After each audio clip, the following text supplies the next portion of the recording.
नमस्कार दोस्तों, Byju's exam prep IAS Hindi में आप सभी का स्वागत है। आज के द बिग न्यूज़ के सेशन में हमारे चर्चा का विषय है एयर इंडिया के द्वारा 500 से अधिक वायुयान की खरीद का एक जो समझौता किया जा सकता है उसके संदर्भ में। अगर हम एविएशन सेक्टर की बात करें तो केवल भारत ही नहीं, वैश्विक आधार पर अगर हम देखें तो इसे सबसे बड़ी एक डील माना जा रहा है।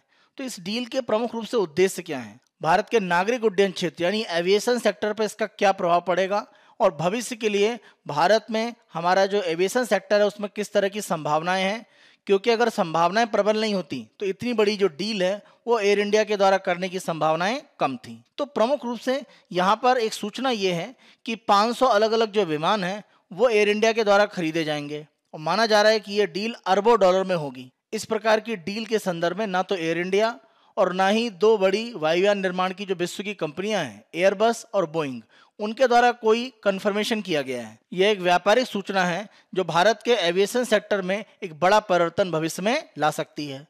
यहाँ पर अगर हम इस डील की बात करें तो इन 500 विमानों में एयरबस, साथ साथ अगर हम बात करें बोइंग, दुनिया की दो सबसे बड़ी वायुयान निर्माण की कंपनियां हैं। अगर हम वैश्विक स्तर पर देखें तो लगभग 98% से ज़्यादा जितने भी व्यापारिक रूप में आपके वायुयान हैं वो या तो एयरबस के हैं या बोइंग के। अगर हम बोइंग कंपनी की बात करें तो यह यूएसए की वायुयान निर्माण कंपनी है और अगर हम एयरबस की बात करते हैं तो यह कंपनी है फ्रांस की। तो इन दोनों कंपनियों से ही इन 500 विमानों को लिया जाएगा।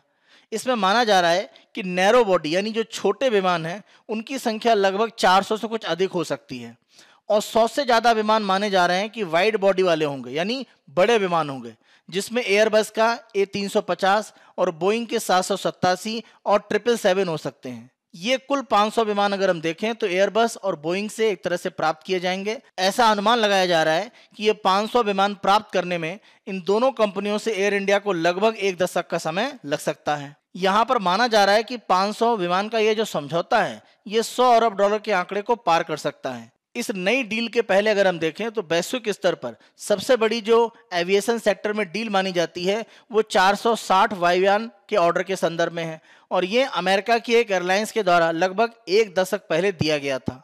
तो इस रिकॉर्ड को अगर हम देखें तो एयर इंडिया की ये जो डील है वो तोड़ देगी। प्रमुख रूप से इस समझौते के माध्यम से टाटा के द्वारा एयरलाइंस का जो बिजनेस है उसमें अपने आप को जो मजबूती है वो देने का प्रयास किया जा रहा है, क्योंकि आप देखें टाटा ने जब से सरकारी एयरलाइंस यानी एयर इंडिया को खरीदा है वो अपने काम को विस्तारित कर रहा है। इसी कड़ी में अगर हम देखें तो टाटा ने अपनी जो विस्तार एयरलाइंस है उसका विलय एयर इंडिया में कर दिया है और इसके लिए अगर हम देखें तो सिंगापुर एयरलाइंस के द्वारा जो समझौता है वो टाटा के साथ हो चुका है। अगर हम विस्तारा की बात करते हैं तो यह घरेलू तथा अंतर्राष्ट्रीय जो सेवाएं हैं वो प्रदान करती है और विस्तार में अगर हम देखें तो टाटा और सिंगापुर एयरलाइंस का एक तरह से आपस में समझौता है।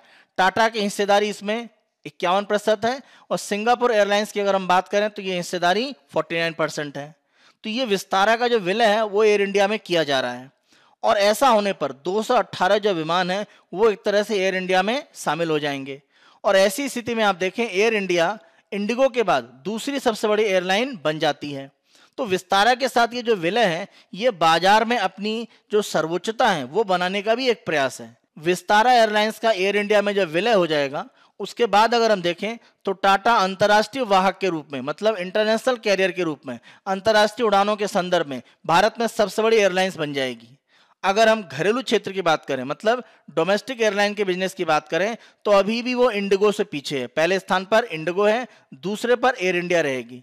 लेकिन अंतर्राष्ट्रीय अगर हम उड़ानों की बात करें तो एयर इंडिया भारत में सबसे बड़ा कैरियर बन जाएगा जब विस्तारा का एयर इंडिया में विलय पूरा हो जाएगा।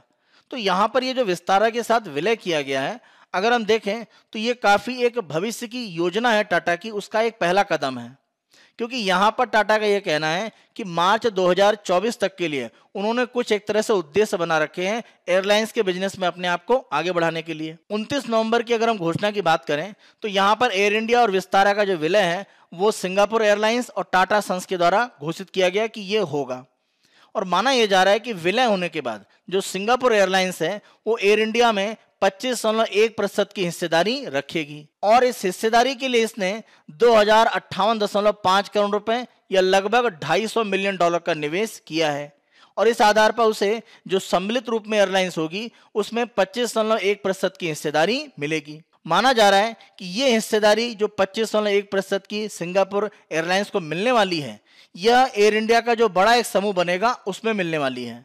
और एयर इंडिया के जब हम बड़े समूह की बात करते हैं तो एयर इंडिया, विस्तारा और इनकी जो 2 एयरलाइंस और हैं, अगर हम बात करते हैं एयर एशिया, तो एयर एशिया अगर हम देखें तो ये टाटा और साथ साथ मलेशिया की जो एयरलाइंस है एयर एशिया, उनके बीच का समझौता है। टाटा सन्स के द्वारा मलेशिया के एयरलाइन के साथ में मिलकर एयर एशिया इंडिया नाम से चलाई जाती है और इसके द्वारा अगर हम देखें तो भारत में सस्ती वायुयान सुविधाएं उपलब्ध कराई जाती हैं।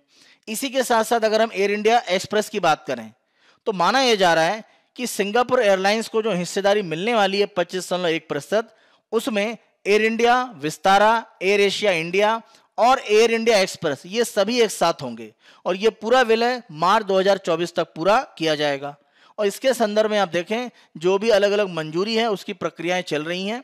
तो ये 2024 तक की प्रक्रिया है जहां पर टाटा सभी प्रकार की अपनी एयरलाइंस का व्यापार, जहां पर जो भी उसके हिस्सेदार हैं उनका विलय कर रही है, जिससे कि सबसे मजबूत रूप में एयरलाइन के बिजनेस में टाटा एक तरह से आगे बढ़ पाए। अगर ये विलय हो रहा है तो भविष्य में इसमें आशाएं क्या हैं, क्योंकि अगर हम 500 विमानों की खरीद की बात करें, अरबों डॉलर की डील है। भारत में अगर हम वायु यातायात की बात करें तो इसकी संभावनाएं बहुत प्रबल हैं। इसका बड़ा कारण यह है कि भारत में तेजी से लोगों की जो प्रति व्यक्ति आय है वो बढ़ रही है। तो अर्थव्यवस्था का जैसे जैसे विकास हो रहा है, अगर हम वायु यातायात की बात करें तो उसकी जो मांग है वो तेजी से बढ़ रही है।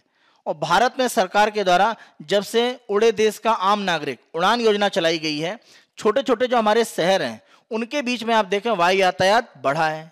और भारत सरकार के द्वारा 100 अलग अलग जो हमारे हवाई अड्डे हैं उनको विकसित करके भारत में वायु यातायात को तेजी से आगे बढ़ाने के लिए काम किया जा रहा है। तो भारत में वायु यातायात बढ़ना है भविष्य में, यह लगभग स्थापित है। और आप आंकड़ा देखें तो 2020 में माना यह जा रहा है कि घरेलू स्तर पर भारत में लगभग 163 मिलियन यात्री थे, जबकि अगर हम बात करें अंतर्राष्ट्रीय स्तर पर इंटरनेशनल तो लगभग 79 मिलियन थे। इसी आंकड़े को अगर हम 2040 के लिए एक अनुमान में देखें तो ये अनुमान अगर हम देखें तो फिक्की और केपीएमजी संस्था के द्वारा मिलकर दिया गया है। 2040 में आप देखिए जब हम घरेलू यातायात की बात करते हैं तो लगभग 821 मिलियन भारतीय वायु यातायात का उपयोग करेंगे। और यही आंकड़ा अगर हम अंतर्राष्ट्रीय उड़ानों की बात करें तो ये आंकड़ा बढ़कर हो जाएगा 303 मिलियन। तो वर्तमान में 200 मिलियन जो यात्री हैं घरेलू और अंतर्राष्ट्रीय, वो जंप करके पहुंच जाएगा 1124 मिलियन। और ये बहुत बड़ी वृद्धि है, लगभग आप देखें 5 गुने से कुछ ज्यादा की वृद्धि है। तो यहां पर टाटा अपने आप को मजबूती से स्थापित करना चाहता है। तो ये जो 500 विमानों की डील है उसका बड़ा कारण भारत में वायु यातायात के लिए भविष्य में जो संभावनाएं हैं वो। तो आशाएं बहुत हैं लेकिन कुछ बाधाएं, कुछ ऑब्स्टेकल्स भी हैं। जैसे भारत में अगर हम बुनियादी ढांचे की बात करें, खासतौर से हवाई अड्डों का जो विकास का क्रम है उसमें तेजी से काम करने की आवश्यकता है, वहां पर अभी भी कुछ समस्याएं विद्यमान हैं। दूसरा अगर हम देखें जो पायलट है उनकी काफी कमी है। बड़ी संख्या में एयरलाइंस के द्वारा विदेशी पायलटों को हायर किया जाता है, तो हमें अपने भारत में स्वयं के पायलट जो ट्रेंड है वो आगे बढ़ाने पड़ेंगे, तभी हम भारत में ये बढ़ा हुआ जो वायु यातायात है उसमें आगे बढ़ सकते हैं। अगर हम अंतर्राष्ट्रीय उड़ानों की बात करें तो खाड़ी देशों की जो प्रमुख एयरलाइंस हैं, जैसे अगर हम एतिहाद की बात करें या एमिरेट्स की बात करें, तो वो बड़े पैमाने पर भारत में स्थापित हैं। और ऐसी स्थिति में अगर टाटा अपने आप को अंतर्राष्ट्रीय उड़ानों में बढ़ावा देता है तो उसे खाड़ी देश या अन्य प्रकार की जो अंतर्राष्ट्रीय एयरलाइंस हैं उनसे कड़ी टक्कर मिलने वाली है। तो ये कुछ कह सकते हैं बाधाएं हैं जिनको अगर टाटा पार करने में सफल रहता है तो भारत में वायु यातायात में वो अपने आप को सर्वोच्च स्तर पर स्थापित कर पाएगा। और जैसी भारत में आर्थिक विकास की स्थिति दिख रही है, वायु यातायात के लगातार बढ़ने की संभावनाएं बिल्कुल प्रबल हैं। आज के द बिग न्यूज के सत्र को यहीं पर समाप्त करते हैं। आगामी दिनों में किसी भी दिन का महत्वपूर्ण जो विषय होगा उसे हम द बिग न्यूज में इसी रूप में उठाते रहेंगे और उस पर एक विस्तृत रूप में चर्चा प्रस्तुत करेंगे। आपको अगर हमारी द बिग न्यूज की यह पहल पसंद आ रही है तो अधिक से अधिक संख्या में लाइक करें, शेयर करें। और अभी तक आपने अगर हमारे YouTube चैनल को सब्सक्राइब नहीं करा है तो हमारे YouTube चैनल को आज ही सब्सक्राइब करें। धन्यवाद।